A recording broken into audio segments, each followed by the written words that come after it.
Hello. I'm Thomas Bell, and I'm here with Myra and Verika Bell today. And today we're talking about supply chains and social media, supply chain problems in America. Yes, we're talking about empty store shelves, panicky Christmas customers, material scarcity, increasing freight prices, demand forecasting, and how that all comes together. And we can find all that out through social media. Can you tell us a little bit about it? Yeah. Myra? So, hi, I'm Hello. Verika, and we are the founders of B3 Media Solution. And we decided we wanted to talk about supply chain issues, especially because we have so many clients that have been affected by it in their business. And we thought it was an excellent opportunity to showcase how social listening and social media monitoring could play a role in supply chain management. Fantastic. Now, first, can you tell me a little bit about how you guys began, how you got into social media? I'm gonna pretend like I don't know. Well, I'll start. Hello, everybody. I'm Myra, and I've been working in social listening, social media analytics for the past 10 years. Prior to that, I've always been in digital analytics and analytics just in general. And, I was really interested in the fact that you can get to consumers quickly through social media, listening and monitoring, and get that instant feedback to your clients. And that was just really exciting for me. So when it was first introduced to me by Barika, I was like, hey, this is something exciting. I really want to do this. So we were working for a market research company, and we're doing so well at that. We just said, let's start our own company. So here we are. And Marika here is like one of the pioneers in social media. She started, as young as you look, I don't understand how that can be possible. But tell me a little bit about where you started out with social media. How'd you fall into that? Like, did you come out of college? Well, I mean, I was there back in the days of e-commerce. I don't know if you remember, like when there were actual e-commerce teams, but there were. Miss Monroe, So I started back then in like market research, and it was like online market research. And so from that, I got the opportunity to work with a company that, they were looking for college kids. So they needed to get into Facebook. And so I was like, what is this like social networking, MySpace of that time? And we learned that you could find a lot of information about how people were thinking, how they feel about things, brands, trends. And so from there, I just kind of like really enjoyed working in social and understanding like how I could take consumer insights and present that to brands. And from there, I just continued on and there was like the burgeoning of all these tools and all these different people that started actual schools for social media, and then there were like teams for social media. So I just kind of came along when Facebook kind of popped up.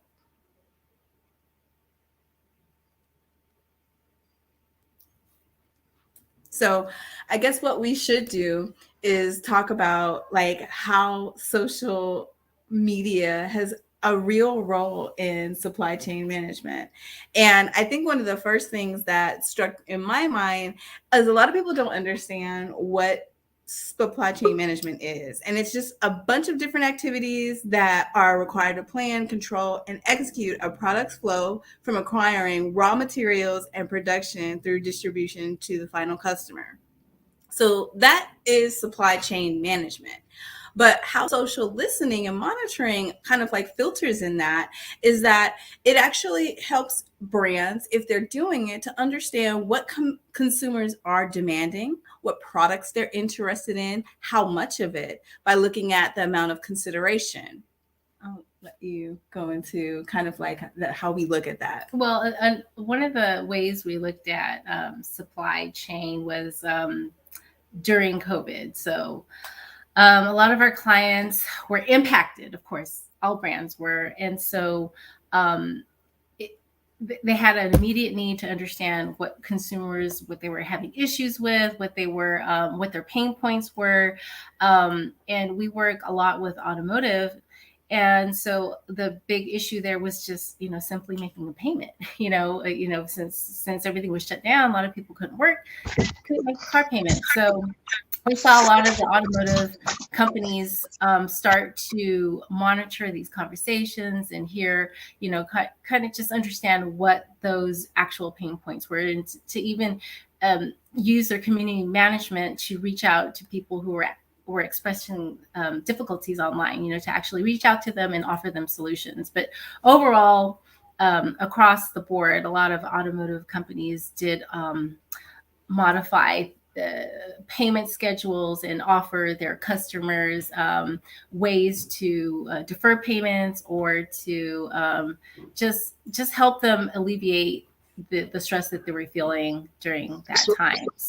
So if I hear you right, I kind of hear you saying that, and how they've used social media to understand sentiment, concerns, and consumer demand better, and perhaps answer to that directly and engage with their consumers much more quick, in a much more quicker fashion, and be more responsive. Would you say that's fair? Yeah, absolutely.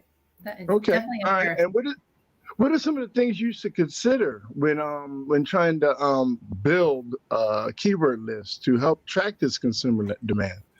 Well, let's go back to how brands actually. Let's go back to how brands actually can detect it. So the way that most brands actually can detect it is by how consumers are talking. So I'm looking for, trying to find, this is my Christmas wish list, putting this on my wish list. So this is how a brand can actually pick up conversations of what consumers are looking for, what they're interested in, and what they possibly want to have. Now, Christmas is coming up. So I get my toys for Christmas. Exactly.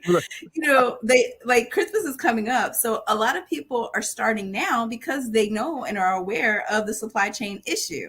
So brands should be listening right now on what consumers want, what they are interested in, what they're possibly searching for, because that's going to tell them what they want to start messaging in their social posts, in their email blasts, in their newsletters, how they want to actually market the things that they have in their warehouses to give to customers for the holiday season.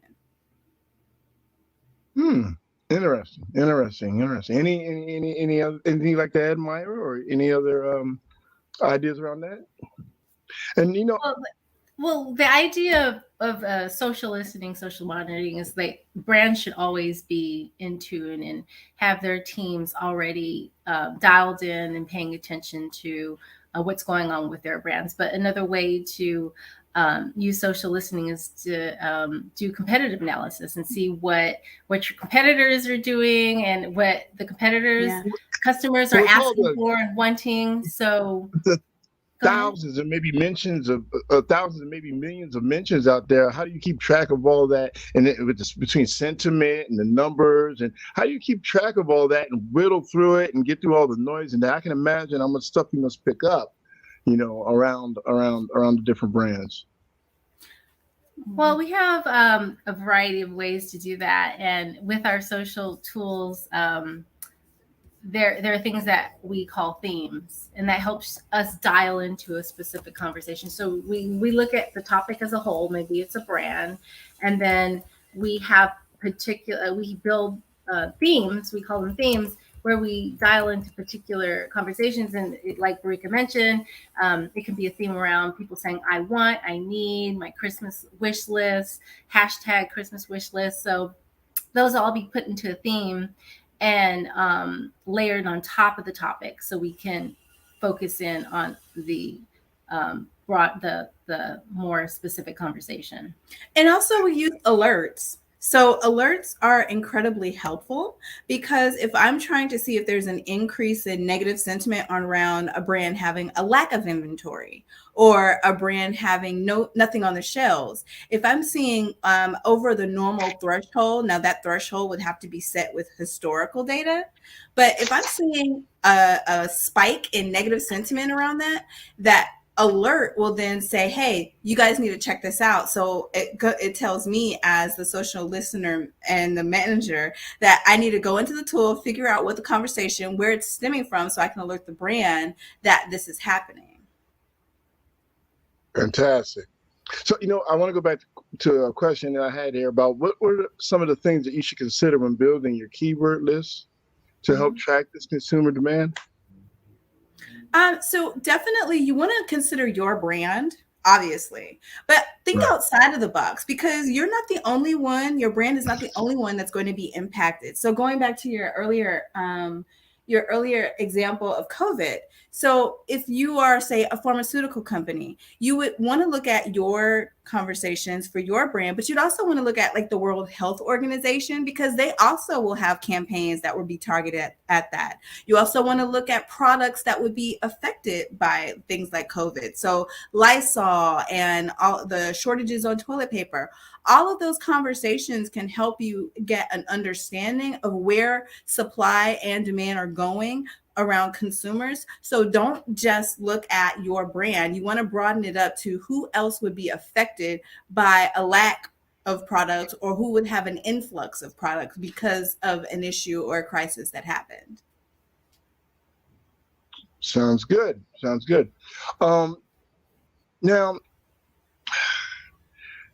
I'd like to hear a little bit more about, how understanding how I, as a business, would be able to use that. I know that's all good general knowledge and where the demand is and who's slow, but how in my particular brand, say I just sell toys. I sell toys for Halloween. Halloween just passed. But say I do something like that, knowing how that flow is going, how does my brand handle that? How would I handle that? Like, just knowing how the industry is going as a whole is one thing. Understanding how every market is being affected is one thing. But how do I, particularly the Halloween toy or costumer, handle that? And how does it speak to me directly? Like, what do I do? Some alternatives and things like that. What kind of suggestions do you offer when things like that happen? Because, Christmas is coming. It'll be a repeat. I'll let you answer that. I mean, I guess I need to understand more of what you're saying, because it's a very broad question. So a brand would ideally need to understand, or have a team that would understand how to put together an analysis on the issue or whatever the product or service it is that they're selling. So Everybody's aside upset. from the My keywords, toys didn't come. Everybody's upset. My toys didn't come. I didn't get my costume. I ordered this thing by line and I got something totally different, or I got something and it was damaged. What do you say? And how do you start dealing with that in real time? Like, have you done that? Has that happened? Is that, I mean, you do that? we use the tools. We use the tools to tell the brand that, hey, this is what we're seeing. But ideally, you should be doing social listening well in advance to see that this is coming. And if you have a supply chain tool that kind of tells you like where product is in your warehouses or in flight, or if it's on the shipping docks, you kind of know what you have in stock and what you have on hand. So if you're seeing a massive amount of comments of people saying they want this, then as a brand, if I know that I have these other toys that are maybe not the toy that they're saying, then I'm going to start creating messaging around these toys that I have, because I want to start creating demand in that, so that a brand doesn't, have that gap of like, I'm upset that this specific toy isn't there, or I'm upset that this specific thing that I want isn't there. Start messaging what you have now. Yeah, I'm saying, and there's nothing worse than that's going on and nobody's communicating with you. So that's what I would think would be the biggest thing. I can't get what I want. I'm asking where all my things are. Nobody's communicating with me in real time. This is probably happening by all over the place. And the fact that somebody's able to communicate with me through social media in a brief and timely fashion and about what I'm talking about very specifically seems to be very helpful. I mean, I think I'd enjoy that, if it happened to me. Yeah. So anyway, I'm sure people appreciate people like yourselves. Go ahead, Maya. No, I was to say, yeah, that's the importance of the daily social media monitoring by the community managers to actually connect with people, because it's that one-on-one connection that really makes people feel like they're being heard, and that builds those brand loyalists. So brands are, it's in their best interest to have a team or an individual. Usually they do have individuals, but a team would be best to set up their social media listening and social media monitoring to make sure that they are addressing the concerns of the consumers. And community management, I think that goes hand in hand, because you have social listening, which is great.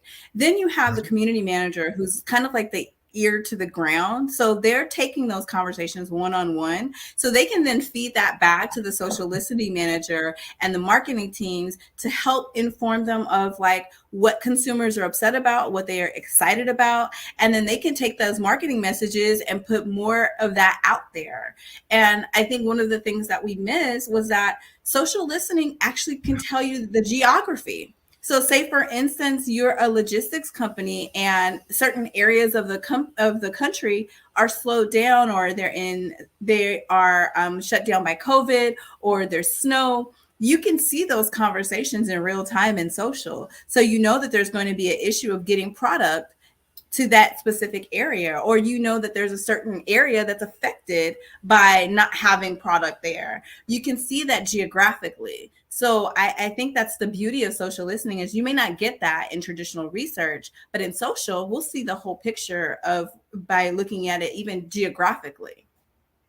Can you share any case studies where B3 has applied the methodology for a client or something like that? Do you want to go? Or well, I'm trying to rack my brain all the case studies that we have. I mean, goodness, we have a lot. Okay, so I know. But in particular for supply chain, we worked with an entertainment company that sold a lot of tickets, and so it was important for them to know when demand was high for a particular venue, and if they needed to maybe add more dates because the demand was so intense for a particular concert, and they sold out so quick that their customers or fans were saying, they were really disappointed, really heartbroken that they couldn't attend, so they would add more dates. So that's an instance where we would help analyze or help monitor that conversation. So, and also we had a brand that we worked with, that's a retailer that, they already knew that supply was going to be limited on certain things. So what we went to work on early was to see, okay, so we're not going to have these things and they're not going to get there by, the holiday. So instead of that, what else is there that they will have? And we started using social posts as polls to kind of say, how do you feel about these characters? How do you feel about this costume? How do you feel about this outfit? To kind of get a pulse of what consumers were saying about those. And then we took that data and put it in the email marketing, and took that data and put it in the landing page. So that way we're pushing it. And then we use social posts on our social channels to be able to showcase these products that we felt, after we got their market research, that would work. And so we saw spikes in sales for that versus the ones that we knew we weren't going to have. Now, you still will get people that are upset because they didn't get their product or they didn't get the one that they wanted, but that helped to mitigate so much negativity by doing listening in advance to kind of use that to fuel our marketing messages. Wow. So I'm not quite sure how much more time we have left here, but I want to make sure I get this question in, because while I was fielding questions from my mother, yes, my mother is falling in love with social media. Nancy Bell. She wanted me to ask you this one question. She asked me, I didn't have the answer. But the question was, if you could offer her, a person who's beginning out in her first couple of years, and some advice on how to set up or run a good social listening, or set up their social listening or monitoring practices for a small company, or what would your advice be? If you're setting up social listening for a small company, what would the very first thing you would say they should do? The most important things. It's just start tracking. Start tracking to get a baseline of what people are saying about your brand or your company. Sometimes if your company is small, just starting out, or even if you've been around for a while, if nobody's talking about your company, that's an insight there as well. That means you want to get people to start talking about your company. So you got to start somewhere. There are some free tools out there that you can to use for social listening, just to get a baseline, a benchmark. But then there are a lot of tools that do cost a lot. But the free tools, that's another discussion that we can have. We can share with you guys a lot of free tools that you can use. Come on, hit me with something free.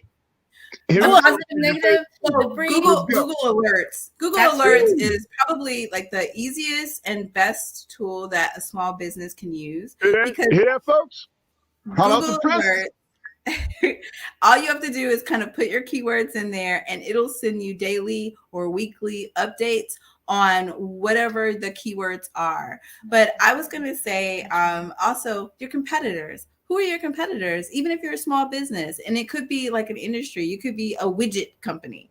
Who are other widget companies? Look at what they're doing on social. Look at what people are talking about and saying about them, and use that information to help craft your social and marketing strategies. Pull that information in, because that will allow you to know, okay, so maybe I'll take this approach with my social strategy. Maybe I'll do some of these things. Maybe I won't. But you need to know what other people are saying, how they're being talked about, and how you can position yourself uniquely in the market. Another words. Go ahead. Another free tool is. I'd rather hear about the free tool than what I was going to say. I'll let you say that. In other words, TweetDeck. That's a good one, and Social Mention. That's free. Social Mention, and we don't love any one of those. These are just ones that you've been through, that you've seen. No personal favorites.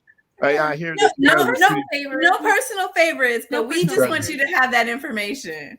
I hear that you're pretty tool agnostic from my experience with the team. So I'm very impressed with the amount of tool knowledge that you two have. And I thank you guys for sharing that with me. And that's why conversations like this are so important, because I'm joking quite a bit, but I do see that social media is the turn. I see that is where companies are and how individuals are being able to reach their audiences more organically, freshly, and on their own without so much professional intervention necessary. But, it does help to have professional teams with knowledge on your side. And it seems that's to be who you are, to use the various tools, because I get lost in the applications and in the tools and all these things that I'm bombarded with how many things I need to complement the things and what I need to listen to. And it assures the happy know that there's teams out there like you, like yourself, that have gone through those tools and have seen through them and have seen the growth of the industry and are able to share with me 10, 15 or more years of experience to help me kind of narrow down what I'm weaving through into my clients. So appreciate that myself.